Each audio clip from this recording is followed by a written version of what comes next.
Welcome to Taste and Savor's Weeknight Wine. I'm Nancy Waldeck. I'm thrilled that you're joining in today. I received an email recently asking me what is an unoaked Chardonnay. So I thought you all might be interested in it too. Here we go. First things first, to be labeled as a Chardonnay, a wine must be made primarily from Chardonnay grapes. That makes sense. However, as a grape variety, the Chardonnay grape is pretty much a blank canvas. When you taste a grape off a vine, the Chardonnay grape off one of the vines, it tastes lemony and vaguely appley, and depending on the vineyard, can be either concentrated in flavor with crisp acidity or just kind of light. The reason that Chardonnay can taste so different from bottle to bottle is because of those grapes and the vineyard, and one more thing, the techniques that the winemaker uses to ferment and age wine. There are a couple of different ways that winemakers use to make Chardonnay: oaky and toasty, buttery, rich and creamy, or crisp and minerally. So let's just talk about them for a minute. Oaky or toasty wines are a very common way to describe a Chardonnay. Some really do smell like wood, and that's because they were fermented and or aged in a wood barrel. Did you know that new oak barrels are almost always toasted over a fire? It's a lot like toasting bread, and it smells and tastes like it too. Or an oaky wine could also have been made in a steel or plastic container. These are usually less expensive wines, and in that container, oak chips, blocks, or boards were added to give that oaky flavor. So that's oaky or toasty. Buttery wines. That buttery aroma in Chardonnay is a stylistic decision that any winemaker can increase or diminish. The butter flavor comes from a process called malolactic fermentation. It started with naturally occurring bacteria present in the vineyards, the barrels, or the winery. Or it can be started by a winemaker. During malolactic fermentation, the malic acid converts into lactic acid. Malic acid has the tart flavor of a green apple, and lactic acid, we think about milk, and yeah, lactic acid has the flavors, the richness, the creamy butteriness of milk. So the byproduct of this process is called diacetyl, and it is what gives the buttery Chardonnay its butter flavor. You're probably familiar with this even if you don't think you are. Think about movie popcorn or margarine. It's what gives processed products, the flavor of butter. So that's two techniques. The third technique for Chardonnay is a creamy or rich wine.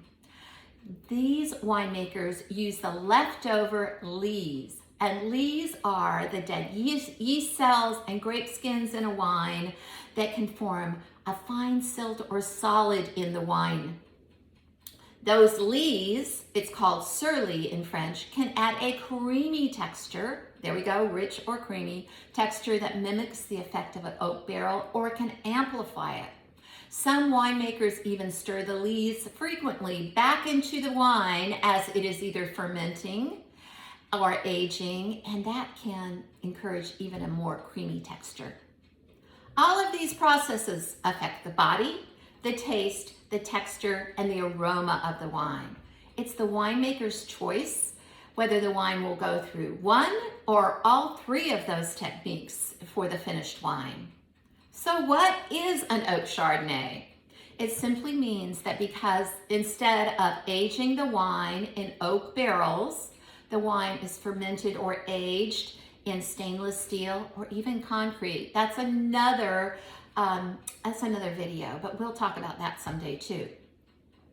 So if you want an unoaked Chardonnay, you're going to have to become a label detective, because a Chardonnay that's unoaked can still use malolactic fermentation or lees to create that same richness. So as a label detective, you're going to want to look for wines that have things like bright, crisp, minerally on the label.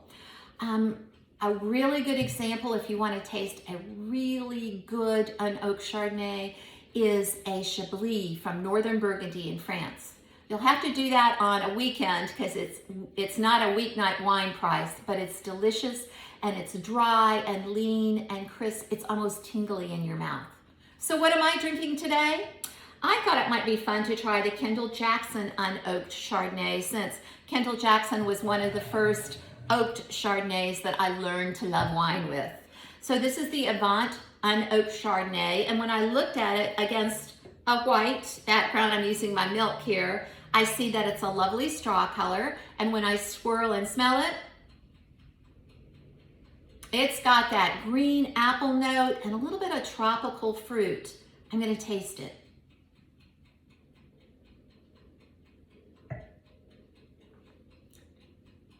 Nice crisp acidity. I still get a little richness and creaminess. No buttery, no oak.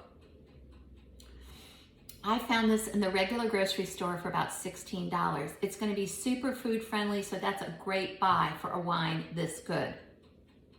I'm serving it up at the correct temperature. That's about 50 degrees Fahrenheit, so it spent some time in the fridge, even after it came out of the wine fridge, because my wine fridge is at 55. We're going to enjoy it for dinner tonight with a lemon, caper, and chicken salad. So think about Unoaked Chardonnay as something light and crisp. Goes great with veggies, goes wonderful with Alpine style cheeses. And if you don't know what an Alpine style cheese is, that's a cow's milk cheese from cows that have grazed at high altitude. That sounds very lofty. Oh, pardon the pun. But think about Gruyere, Emmentaler, Swiss, Jarlsberg. Those are all Alpine style cheeses. So thanks. I still got nice acidity in my mouth. But thanks for joining me on today's Weeknight Wine. Until the next Weeknight Wine, cheers.